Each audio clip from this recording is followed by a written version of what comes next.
I got some. How about the top of this dome, my green ping? Captured by the enemy. Oh, I hit him! Hello everyone, my name is Tacos, and today we're going to go over my top 5 favorite Tempest builds for Dominion. Alright, let's get into it.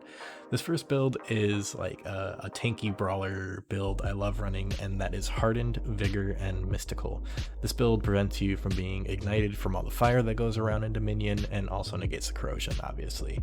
And reducing your freeze by 90% with max scrolls, you definitely catch some people off guard with how fast you come out of it. Great counter to those Frostborns who like to flash freeze a point. Vigor is kind of like a small counter to the increased time to kill from the higher rarity gauntlets, and Mystical because why not? More mana is always great. Number 2 is going to be the high mobility build with Runic Fluency, Dexterity, and Mystical. I know I said in a previous video that I don't really recommend Runic for Dominion, but that's okay. This build is all about just going fast and dancing around your opponent with dash, mostly just for fun rather than like a super meta build or anything. Dexterity affects your horizontal wind jumps, so this makes you just faster all around, and of course Mystical because Mystical. Number 3 is what I call the Spellslinging Slasher, and that is Spellslinger, Ambidextrous, and Mystical. Not only is this build effective, but it's a lot of fun. Spellslinger allows you to store multiple gauntlets in your inventory, and Ambi lets you get the first skill of the offhand. That means you have 2 extra class skills, if not or more, at your disposal with this build. I highly recommend using Frost and Fire offhands with this build. Frost for the long range snipes and additional option of mobility with Alacrity, and you're also immune to freeze when you have that Frost gauntlet out, so keep that one in mind. And then Fire because of how dominant it is with Fire Tornadoes, and Ignite because, you know, more damage is more damage. Number 4, I don't really know what to call this, but its intent is to really just get into the action fast and hard. This build is Harden, Wellspring, and Vampiric.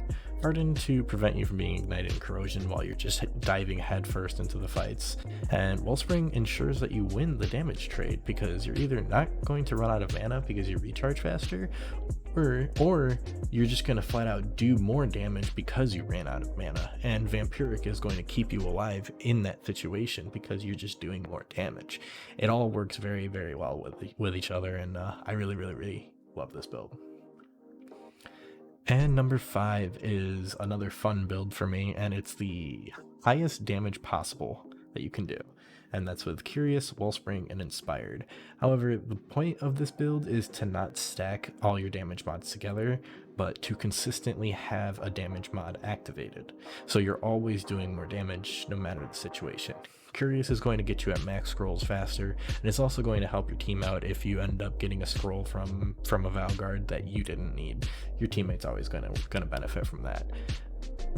Inspired will usually start out the fight, and then by the time you run out of mana, that's when you're probably going to use that rune charge, and now Inspired is off, but Wellspring has turned on.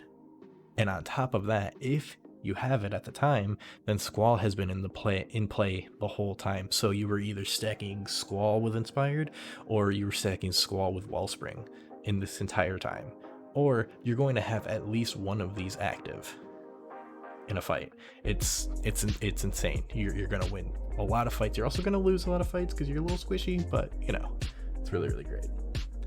Alright, well that's it for my top 5 Tempest builds in Dominion, guys. Thanks so much for watching. Hit the like button for me if you don't mind. And until next time, I'll see you guys in the Hollow Lands.